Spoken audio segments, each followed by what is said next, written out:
क्या एआईएमआईएम के अध्यक्ष असदुद्दीन ओवैसी बिगाड़ेंगे लालू नीतीश का बिहार में खेल? इस पर हम करेंगे बड़ी चर्चा। खुद ओवैसी भी हमारे साथ इस चर्चा में शामिल होंगे, लेकिन उससे पहले जो बड़ी खबर माथापच्ची को लेकर सीटों की आ रही है एनडीए के खेमे से, उस पर नजर डाल लेते हैं। अभी तक मामला नहीं सुलझा है, सीटों का पेच उसी तरह से बदस्तूर जारी है और इसी वजह से, इस देरी की वजह से साफ संकेत मिल रहे हैं कि कोई भी फॉर्मूला अभी नहीं बन पाया। एनडीए में सीट फॉर्मूले का खुलासा अभी नहीं। एनडीए में अभी तक माथापच्ची हो रही है। प्रेस कॉन्फ्रेंस होनी थी, उसमें देरी हो रही है। अमित शाह पासवान की प्रेस कॉन्फ्रेंस होनी है इसी मुद्दे पर। अमित शाह के घर पर हैं इस वक्त जीतन राम मांझी। जीतन राम मांझी का पेच बहुत महत्वपूर्ण है क्योंकि मांझी वो फैक्टर साबित हो सकते हैं जो महादलित को अपनी तरफ खींचने में एनडीए में महत्वपूर्ण हो सकते हैं। नीतीश कुमार से उनकी दुश्मनी कैसे एनडीए के खेमे में उनके आने से फायदा इधर हो सकता है, वो सब निर्भर करेगा इस बात पर कि क्या कोई फॉर्मूला बन पाता है। प्रेस कॉन्फ्रेंस में देरी हो रही है, यानी अभी भी सीट को लेकर रस्साकशी जारी है। संकेत बड़े अच्छे नहीं हैं और ये आप देख रहे हैं जीतन राम मांझी अमित शाह के घर पर इस वक्त भी मौजूद है। बातचीत चल रही है। अमित शाह, बीजेपी अध्यक्ष और रामविलास पासवान की प्रेस कॉन्फ्रेंस होनी थी जिसमें माना जा रहा था कि एक ऐसा चेहरा एनडीए का सामने रखा जाएगा जिसमें तालमेल है। सीटों को लेकर माथापच्ची बहुत ज्यादा नहीं है, बातचीत हो रही है, रास्ता निकल रहा है, बल्कि निकल गया है, फॉर्मूला बन गया है, लेकिन वो होता नहीं दिख रहा। हिमांशु हमारे साथ, हमारे सहयोगी इसी खबर पर जुड़ रहे हैं। हिमांशु, प्रेस कॉन्फ्रेंस में देरी यानी फॉर्मूले पर अभी तक दोनों तरफ से समझौता नहीं। साफ कहते हैं कि रस्साकशी जो है पूरे मुद्दे पर अभी भी जारी है और ठनी हुई है, मतलब एक तरह से।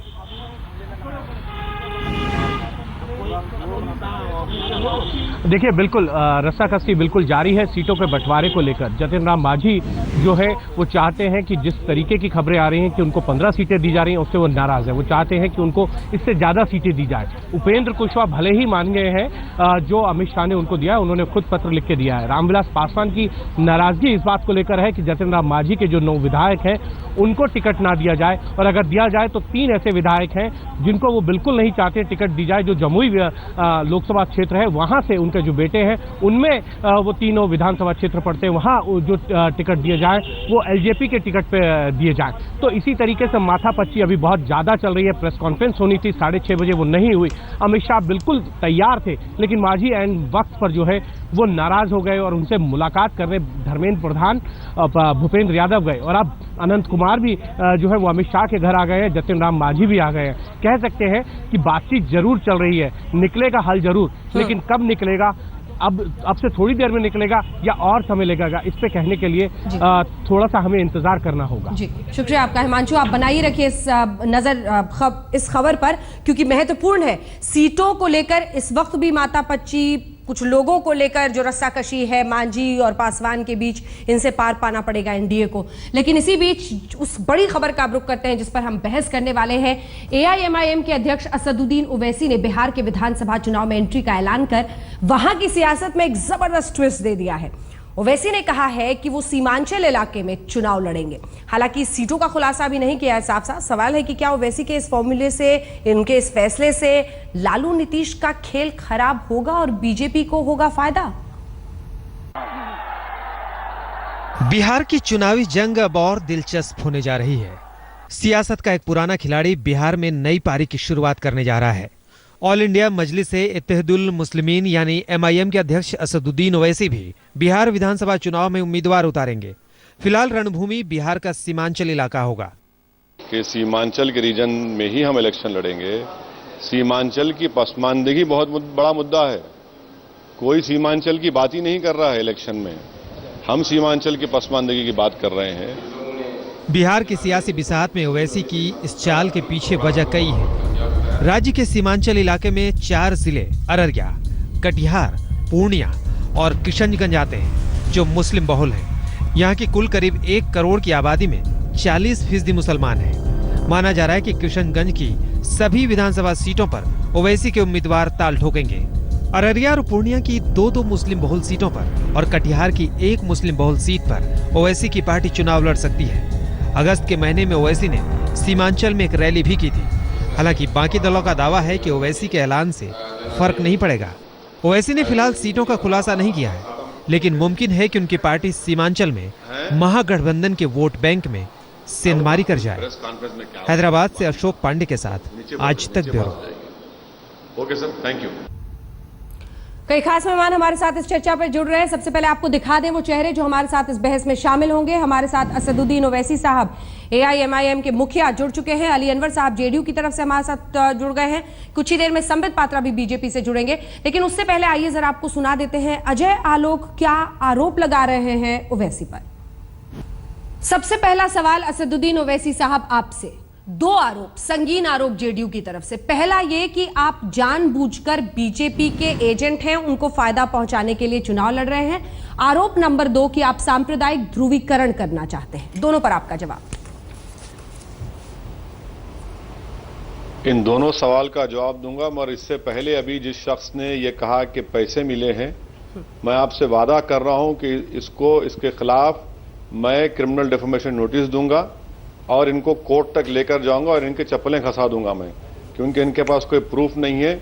ये अपनी बुज़दिली के मुजाहरे कर रहे हैं। अब आपने जो सवाल किया कि हम क्यों लड़ रहे हैं, ये आरोप लगा रहे हैं, देखिए मैं कई मर्तबा कह चुका हूं, हिंदुस्तान एक हेट्रोजेनियस कंट्री है, किसी की ठेकेदारी नहीं चल सकती।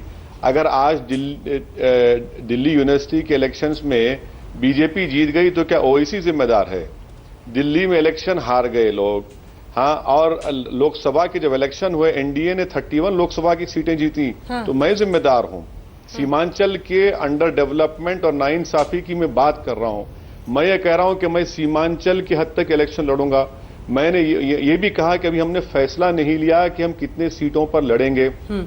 मैंने ये भी कहा कि किसी पार्टी से अलायंस नहीं होगा। मैंने ये भी कहा कि जहां पर हमारा कैंडिडेट नहीं होगा आप कम्युनल ताकतों को हराइए।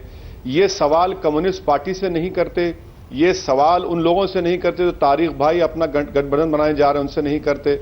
2002 में गुजरात के राइट्स हुए, उस वक्त कौन किसके साथ था? हमारी नजर में मोदी और बीजेपी में कोई फर्क नहीं है, दोनों एक ही हैं। और हम यकीनन आरएसएस बीजेपी के खिलाफ थे और रहेंगे।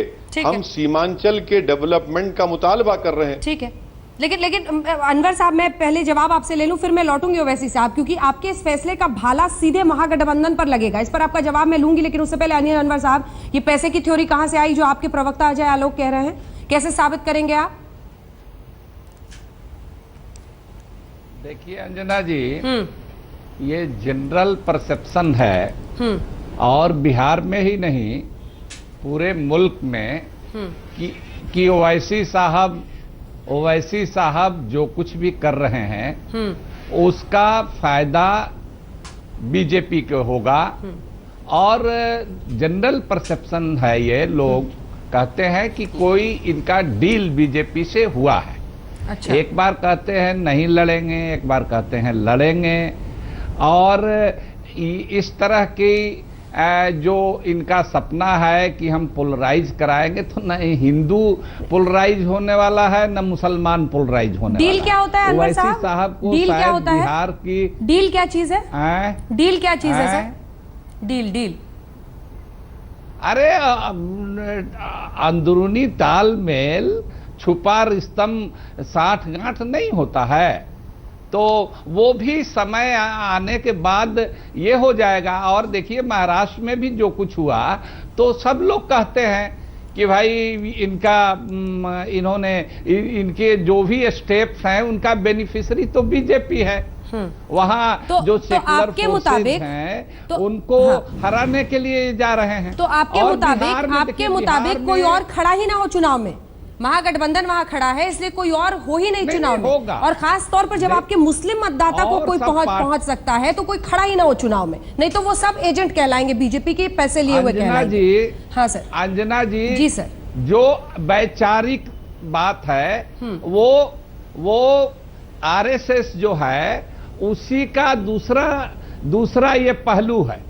अच्छा। एक तरह की सांप्रदायिकता दूसरे तरह की सांप्रदायिकता को बराबर मदद करती है। अच्छा, ठीक है। जिस तरह से मोदी जी जब हिंदुस्तान में होते हैं तो सरहद के उस पार के लोग कहते हैं कि हमारे लिए बहुत अच्छा है, मोदी जी वहां रहें तो हमारे लिए अच्छा है।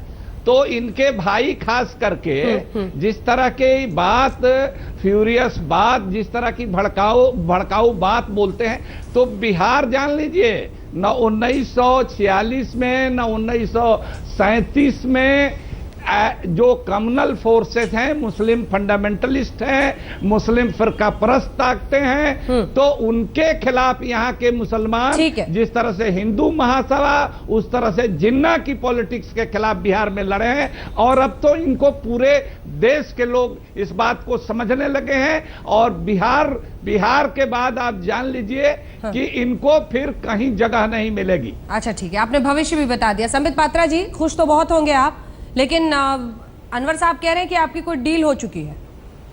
क्या डील हुई है? माननीय सांसद बता रहे हैं डील हुई है। क्या डील हुई? बाद में देखिए, वो डील वील के बारे में तो बाद में बात करेंगे। पहले मैं एक आपत्ति दर्ज करूं। आपने शायद ध्यान नहीं दिया, मगर अली अनवर साहब ने भी बातों बातों में कहा कि जब मोदी जी हिंदुस्तान के प्रधानमंत्री बने तो सरहद के उस पार अर्थात पाकिस्तान में बड़ी खुशी मनाई गई कि अच्छी बात है कि मोदी जी बन गए। इसका तात्पर्य आप समझ रही हैं? इसका तात्पर्य है कि मोदी जी, जिसको कि ये लोग कहते हैं कि मुसलमान के खिलाफ हैं, पाकिस्तान इसलिए खुश हो रहा है कि देखिए हिंदुस्तान के मुसलमान भड़क जाएंगे तो हमारे लिए बड़ा आनंदमय परिस्थिति पर उत्पन्न होगी। तो क्या अली अनवर साहब हिंदुस्तान के मुसलमानों को नहीं, आपको मैं समझ गया हूं और आपको हिंदुस्तान भी अभी समझी जो आपने बताया कि मोदी जी के प्रधानमंत्री बनने से पाकिस्तान बड़ी खुश है। उसका सीधा सीधा अर्थ यही निकलता है कि क्या हिंदुस्तान के मुसलमानों को आपने इतना कमजोर सोचा हुआ है? आप तो खुद एक मुसलमान हैं मेरे भाई। आप क्या कहना चाहते हैं कि पाकिस्तान क्यों खुश है? आप ये समझा दीजिए, आप ये समझा दीजिए पहले, बाद में डील विल देखेंगे। पाकिस्तान के कट्टरपंथी मुसलमान खुश हैं कि उनकी राजनीति वहां चलेगी। क्यों खुश है? आप जैसे लोग, कट्टर लोग यहाँ कैसे चलेगी? तो वहां भी कैसे चलेगी ये बताइए। पाकिस्तान नहीं अंजना, भटक रहे हैं हम, विषय से भटक रहे हैं। संबित जी, आपको रोक रही हूँ मैं एक बार, आपको मैं रोक रही हूँ। नहीं, आपको मैं रोक रही हूँ। ओवैसी साहब, आपके इस फैसले का भाला सीधे महागठबंधन पर लगेगा, इससे इनकार नहीं किया जा सकता। एक second sir, Sambit ji please, एक वाक्य के इर्द गिर्द मैं अपना वक्त ना बर्बाद करूंगी ना दर्शकों का वक्त। एक सेकंड प्लीज, आपने अपनी आपत्ति दर्ज कर दी, अब मैं लौटूंगी आपके पास थोड़ी देर में। ओवैसी साहब, संबित पात्रा जी प्लीज, संबित जी प्लीज, ओवैसी साहब मुसलमान खुश हो रहे हैं। आपने आपत्ति दर्ज कर ली, हो गई बात। ओवैसी साहब देखिए, इक्वेशन बड़ा क्लियर है। सीमांचल में 25 सीटें हैं, 4 सीटें जिसमें 2010 के लोग अगर विधानसभा चुनाव को देखें तो 13 सीटों पर बीजेपी जीती थी। 2014 के लोकसभा चुनाव को देखें तो 4 पर हार गई थी। इसमें किशनगंज जैसी सीट है जहां 70% मुस्लिम है। तो आप एक खास किस्म के, खास समुदाय की राजनीति तो कर रहे हैं साहब, अगर आप ये फैसला ले रहे हैं कि आप वहीं से लड़ेंगे। और आपके इस फैसले का भाला सीधे महागठबंधन को लगेगा। उनका ये कहना है कि बीजेपी वर्सेस रेस्ट में आप बीजेपी को फायदा दे देंगे। इस सबसे पहली बात तो यह है कि मैं सीमांचल के डेवलपमेंट, सीमांचल के नाइंसाफी की बात कर रहा हूं। मैं सिर्फ मुसलमानों की बात कहां कर रहा हूं। सीमांचल में हर मजहब के लोग रहते हैं, पिछड़े लोग रहते हैं, दलित रहते हैं। और दूसरी बात यह है कि अभी हमने तय नहीं किया कि कितने सीटों पर हम लड़ेंगे। तीसरी बात यह है कि जो रिजल्ट आया वहां पर लोकसभा का, उसका जिम्मेदार कौन है? और सीमांचल की आवाम जानती है कि जिन लोगों ने उनका एक्सप्लॉयटेशन किया वो उनके खिलाफ आवाज उठाएंगे, उनके खिलाफ फैसला देंगे। ये और कम्युनिस्ट पार्टी खड़े हो रही है, उनसे कोई सवाल नहीं करता। तारिक भाई इरादा बना रहे हैं, उनसे कोई सवाल नहीं करता। ये महाराष्ट्र की बात करते हैं, ये पढ़े लिखे हैं जरूर है, मगर इनको समझना चाहिए कि महाराष्ट्र में 60 लाख मुसलमानों ने वोट दिया तो 55 लाख वोट कांग्रेस और एनसीपी को गए। उनके वोटर भाग गए, मराठा, ओबीसी। तो मैं जिम्मेदार हूं। हर जगह आप लोग हार रहे हैं तो मैं जिम्मेदार हूं। आप झारखंड में हार गए, मैं जिम्मेदार हूं। मैंने डील की। 280 पर बीजेपी कामयाब हो गई, किसने डील की? आप जम्मू कश्मीर हार गए, मैंने डील की। मध्य प्रदेश और राजस्थान का म्युनिसिपल इलेक्शन हार गए, व्यापम पुकारने के बाद भी। आज दिल्ली यूनिवर्सिटी में एबीपी स्वीप कर गई, मेरी डील हुई। कितनी जगह मेरी डील करेंगे? अरे आप में कैपेसिटी नहीं है, आप में क्रेडिबिलिटी नहीं है, आप में ताकत नहीं है, आप में कोई कॉम्पिटेंस नहीं है। और आप अपनी पूरे कमजोरियों का, अपनी हर तरह की कमजोरी को लाकर मेरे कंधे पर रख रहे हैं। देखिए, बिहार की आवाम तय करेगी, बिहार की और सीमांचल की आवाम तय करेगी कि कौन उनका एक्सप्लॉयटेशन किया। एक यूनिवर्सिटी नहीं है, क्यों नहीं बना यूनिवर्सिटी? मेरी वजह से नहीं बना यूनिवर्सिटी। आप बिहार में सबसे ज्यादा बीपीएल सीमांचल में मेरी वजह से बीपीएल है। ये तमाम मिस गवर्नेंस के लिए जिम्मेदार बीजेपी और आरजेडी, नीतीश और क्या असदुद्दीन ओवैसी बिगाड़ेंगे लालू नीतीश का खेल? इधर असदुद्दीन ओवैसी ने कहा कि वो चुनाव लड़ेंगे और इतने में ही अजय आलोक जेडीयू के प्रवक्ता कहते हैं कि कोई डील है, पैसे तक की बात करते हैं, आरएसएस का एजेंट कहते हैं दिग्विजय सिंह, और वो तमाम ऐसे आरोप। और इन्हीं के बीच मेरा सवाल आपसे ये अली अनवर जी कि क्यों डरते हैं आप ओवैसी से? नहीं, हम डर कहाँ रहे हैं अंजना जी, हम डर कहाँ रहे हैं? हम तो ये कह रहे हैं हाँ। कि इनकी वोट कटवा की स्थिति होगी। और समझ रहे हैं, एक साहब थे कि ऐसा पानी पीते हैं कि अल्लाह मियाँ भी नहीं जानता, रोजा भी रखने की बात कर रहे थे और पानी के अंदर डुबकी लगा करके पानी भी पी रहे थे, टेंगरा अटक गया गर्दन में। तो बिहार तो टेंगरा अटकाने वाला है ना। आज जिस तरह से गुजरात के विकास मॉडल की पोल खुल गई, उस तरह से हैदराबाद के जन्नत की हकीकत सबको मालूम है। वहाँ मुसलमानों की क्या हालत है, वहाँ किस तरह की गुर्बत है, कुछ तरह की जहालत है। ये बात और है कि कोई बड़ा बड़ा मेडिकल कॉलेज, इंजीनियरिंग कॉलेज खोल करके और जवाब लेते हैं 1,75 लाख में एडमिशन लेता है, कमाई करता है, ये बात अलग है। तो ये सब कहना है कि आप हैदराबाद बदल नहीं पाए, बिहार बदलने निकले। महाराष्ट्र में हो गया। ठीक है सर, जवाब सुनिए। उनका कहना है कि हैदराबाद आप बदल नहीं पाए, आप बिहार बदलने निकले हैं। ओवैसी साहब, बिहार दाल यहाँ गलने वाली नहीं है, ना बीजेपी की दाल गलने वाली है, ना हिंदू फिरका परस्त की, ना मुस्लिम फिरका परस्त। जवाब सुनिए जी ओवैसी साहब। देखिए, हमारी जो पॉलिटिक्स है, हम नरेंद्र मोदी और बीजेपी के खिलाफ हैं। हमारी पॉलिटिक्स ये नहीं है कि अडवाणी अच्छे हैं और मोदी खराब है। हमारी नजर में अडवाणी भी अच्छे नहीं है और मोदी भी अच्छे नहीं है। हमारी नजर में 2002 में जब बीजेपी के साथ रहे, उस वक्त जब गुजरात में तबाही हो रही थी तो किसी का दिल नरम नहीं पड़ा। तीसरी बात, वो हैदराबाद की बात करते हैं। हैदराबाद में सीमांचल के 11-12 साल के बच्चे, मैंने कैंपेन चलाया चाइल्ड लेबर के खिलाफ। मुझे अफसोस इस बात का है कि किसी के मां के ऊपर क्या पत्थर रखकर वो अपने 11-12 साल के बच्चों को सीमांचल से हैदराबाद भी जाते हैं और यहां पर आकर जरी का काम करते हैं। 800 से 1000 बच्चे जो आपके टीवी चैनल पर दिखाया गया, वो सीमांचल से क्यों आते हैं यहां पर? आखिर क्यों सीमांचल के 16-17 साल के बच्चे हैदराबाद में कंस्ट्रक्शन साइट पर पत्थर क्यों फोड़ रहे हैं? और पांचवी बात यह है कि जब गुजरात की आप बात नहीं करना चाहते, आप कुछ नहीं करना चाहते और बोलते दाल नहीं गलेगी। ठीक है, दाल नहीं गलेगी, किसकी गलेगी, किसके गले का हार बनेगा, वो सीमांचल की आवाम तय करेगी। देखिए, सीमांचल की तरफ से ना तो उर्दू एकेडमी, ना हज एकेडमी, ना शिया सुन्नी वक्त एक आदमी सीमांचल में नहीं है। सबसे बड़ा पसमानदा इलाका सीमांचल का है। और आप बात कर रहे हैं डेवलपमेंट की, मैं आपसे कह रहा हूं कि मैं सीमांचल में इलेक्शन लड़ूंगा, इन मुद्दों को आवाम के सामने रखूंगा। आवाम पसंद करेगी तो कामयाब करेगी। ठीक है, थोड़ा मैदान आगे है। अली अनवर साहब पसमानदा मुसलमान सीमांचल में भी है, क्यों नहीं वहां से किसी को एमपी बनाया गया जेडीयू की तरफ से? ठीक है, जवाब दीजिएगा अनवर साहब आप भी, और संबित पात्रा जी आपके पास भी फौरन लौटेंगे। देखते रहिए आज।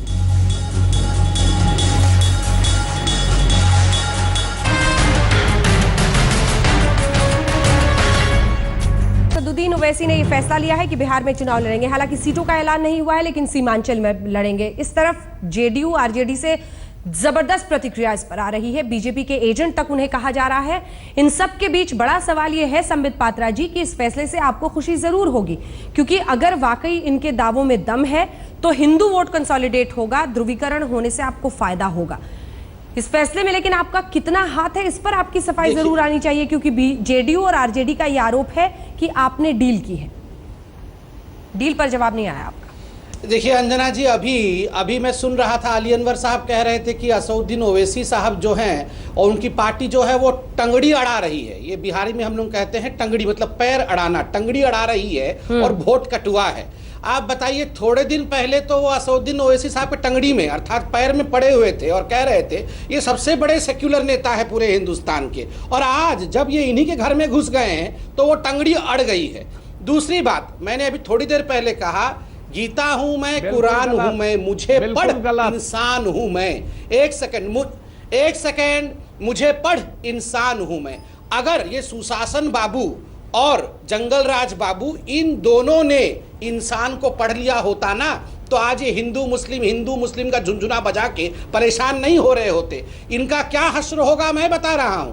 कोई चुनाव लड़े नहीं लड़े, अंततः ये चौराहे पे खड़े होंगे, खाक छान रहे होंगे, ना ये हिंदू होंगे ना ये मुसलमान होंगे। ओवैसी जी खुश, ओवैसी जी से आज तो खुश होंगे आप संबित जी? नहीं, आज हम खुश इस बात से हैं कि जो सेक्युलरिज्म का चोगा पहन के सेक्युलर कर रहे थे, उनका चोगा उतर गया है। ये सब लोग सेक्युलर बने हुए थे। और देखिए सेक्युलरिज्म की लड़ाई, आज डिबेट में मुझे बोलने की भी आवश्यकता नहीं है, 2 विंडो रख के इन दोनों को लड़वा दीजिए तो सेक्युलरिज्म का पोल अपने आप खुल जाएगा। अच्छा, ये आधे घंटे के अंदर हिंदुस्तान देख लेगा कि सेक्युलरिज्म क्या होता है। मांझी जी को आप मना नहीं पा रहे? वो क्यों मान गए हैं मांझी जी? तो प्रेस कॉन्फ्रेंस टल गई, घर में प्रेस कॉन्फ्रेंस होनी थी, टल गई। प्रेस कॉन्फ्रेंस होनी थी, टल गई। वो भी बढ़िया हो जाएगा, वो भी बढ़िया हो जाएगा, कोई चिंता का विषय नहीं है। हम सब साथ साथ हैं, हमारे घर में कोई चिंता नहीं। ओवैसी जी, आपका पूरे हिंदुस्तान को लेकर खबर ये आ गई है कि आज सीटों पर सहमति नहीं, मामला टल गया है। हालांकि संबित जी से जितना भी इस पर बात करूंगी वक्त जाया होगा, क्योंकि वो कहेंगे कल परसों ये होता रहेगा। मैं मुद्दे पर वापस आना चाहती हूँ। ओवैसी साहब, पूरे राष्ट्र में मैं आपकी राजनीति को समझने की कोशिश करना चाहती हूँ। आपने बिहार को चुना, बिहार में भी सीमांचल को चुना, जहां पर किशनगंज में 70% मुसलमान, अररिया, पूर्णिया, कटिहार में 40% मुसलमान। क्या एक खास किस्म की राजनीति करके जो आप आगे बढ़ रहे हैं, आपका रोड मैप क्या है हिंदुस्तान में AIMIM का? मैं फिर से आपके सामने दोहरा रहा हूं कि सीमांचल में ही हम इलेक्शन लड़ेंगे। सीमांचल में तमाम मज़ाहिब और तमाम फ़िरक़े और बरादरी के लोग रहते हैं। इसको आप सिर्फ मुसलमानों की नज़र से मत देखिए। सीमांचल में इंसान रहते हैं जिनसे इंसाफ नहीं हुआ। सीमांचल की नाइंसाफ़ी के लिए जहां पर JDU, RJD, कांग्रेस और BJP भी जिम्मेदार है। रहा सवाल रोड मैप का, तो मुझे क्या इलेक्शन लड़ने का इख्तियार नहीं है? क्या ये लोग चौधरी हैं हिंदुस्तान की डेमोक्रेसी के कि मैं इनसे जाकर भीख मांगूं कि भैया मुझे इजाजत दीजिए, मैं इलेक्शन लड़ना चाह रहा हूं? हिंदुस्तान की आवाम तय करेगी, हिंदुस्तान की आवाम जिसको चाहे वोट डालेगी। अगर मैं उत्तर प्रदेश आपने कैसे तय किया? एक सेकंड सर, आपको टोक रही हूं बीच में, लेकिन ओवैसी साहब ये आपने कैसे तय किया कि सीमांचल ही सबसे पिछड़ा इलाका है और यहीं पर बस मुझे चुनाव लड़ने चाहिए? बिहार का ऐसा कौन सा टेस्ट आपने किया जिससे आप इस निष्कर्ष पर पहुंचे कि सीमांचल में ही सबसे ज्यादा पिछड़ापन है? मैं आपको, मुझे आधा मिनट दीजिए सिर्फ।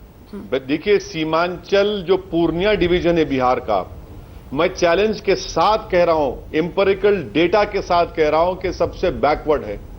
एक यूनिवर्सिटी सीमांचल में नहीं है, एक मेडिकल इंजीनियरिंग कॉलेज नहीं है। अली अनवर साहब, आप मुझ पर बहुत बड़े इल्जामात लगा रहे हैं जो झूठ पर मुबन्नी है। एक मेडिकल कॉलेज खोल दीजिए ना सीमांचल में, एक इंजीनियरिंग कॉलेज खोल दीजिए। कितने हाई स्कूल हैं, कितने हाई स्कूल हैं सीमांचल में, बता दीजिए। सेहत में कितने डॉक्टर्स हैं, कितने हेल्थ सोसाइटी का ग्रांट मिलता है। चावल की पैदावार किशनगंज में कितने रकबे पर होती है और उसके बनिस्बत दूसरे इलाकों में, कैमूर में कितनी होती है। डेटा पूरा मेरे पास है। अगर इस डेटा को सामने रखेंगे, आवाम के सामने रखेंगे हम, स्कॉलरशिप नालंदा में ज्यादा मिलती है और सीमांचल के किशनगंज में नहीं मिलती। ये तमाम चीजें हैं। और रोड मैप की आप मुझसे बात कर रही हैं, यकीनन मेरा रोड मैप यह है कि हिंदुस्तान की जमहूरियत मुझे इस बात की इजाजत देती है कि मैं अपनी आवाज को उठाऊं, मैं अपनी आवाज को उठाऊंगा। अगर इतना डर रहे तो उत्तर प्रदेश में एक मीटिंग का परमिशन नहीं देते मुझे। दीजिए ना परमिशन, अगर मैं गलती करता हूं तो केस बुक करिए मुझ पर। पोल खुलने का डर है अनवर साहब? नहीं, देखिए ये उत्तर प्रदेश नहीं है। हम लोग ये जितना मीटिंग करे, कहाँ हम लोगों ने रोका मीटिंग करे। हम लोग कह रहे हैं कि ये जिस तरह की ये और इनके भाई साहब जिस तरह की बात बोलते हैं, तो वो पोलराइज कराने के लिए, इधर तो कुछ हाथ लगने वाला नहीं है मुसलमान में। असल इनकी नजर है और बीजेपी को असल फायदा ये है कि हिंदू भाई पोलराइज करेंगे, वो होने वाला नहीं है बिहार में। बिहार के लोग जानते हैं। और ये तो वहां कह रहे हैं तो वहां कॉलेज भी है, वहां यूनिवर्सिटी भी है। यही फर्क है। फर्क इतना ही है कि यहाँ 1 करोड़ लेकर के 75 लाख लेकर के इनकी तरह माने वहां एडमिशन नहीं होता है मेडिकल में और इंजीनियरिंग में। ओवैसी जी, वहां सब कुछ है, लेकिन यहाँ तिजारत नहीं होता है। अली अनवर शिक्षा साहब का तिजारत नहीं होता है।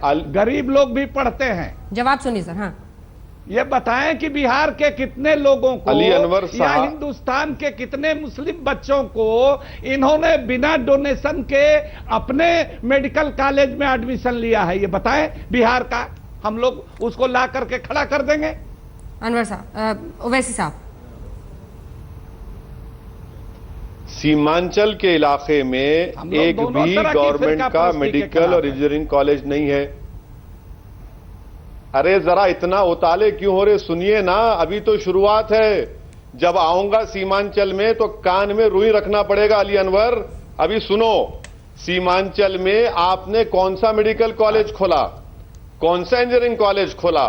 सीमांचल में आप बताइए कितने टीचर्स हैं, और वही बता दीजिए बेगूसराय में कितने हैं। सीमांचल, अरारिया और बेगूसराय में आबादी उतनी है। सीमांचल प्राइमरी स्कूल में बेगूसराय में 11,000 और यहाँ पर सिर्फ खोल रहे हैं। कभी 9,130। अभी कभी आए कि हम कॉलेज खोलेंगे? फिक्र मत करो। राजनीति की फसल काटने के लिए आए हो? अरे इतने परेशान क्यों हो रहे अली अनवर? छोड़ो ना, जब हम यहाँ पर कॉलेज बनाएंगे तो इंशाल्लाह सारी दुनिया में बनाएंगे। अरे मिस्टर वैसी, कोई परेशान बिहार में होने वाला नहीं है। हाँ ठीक है, तो रात में सो जाइए आराम से। क्यों परेशान हो रहे? पेट में क्यों तकलीफ हो रही है? डेमोक्रेसी है। हम सीमांचल की पसमानदगी हम जाकर सीमांचल की आवाम में रखेंगे। सीमांचल की आवाम फैसला करेगी। उसको हजम करने का मुस्कुरा रहे हैं बगल में आपके, उनको दवा खा लीजिए डील को हजम करने का। बिहार के लोग सब जानते हैं आपको। अली अनवर, आप अगर आप में मर्दानगी है तो आप खुल के बोलिए। मैं आपके खिलाफ केस बुक करूंगा। सुनिए, मैं आपको क्रिमिनल डिफॉर्मेशन आयद करूंगा आप पे।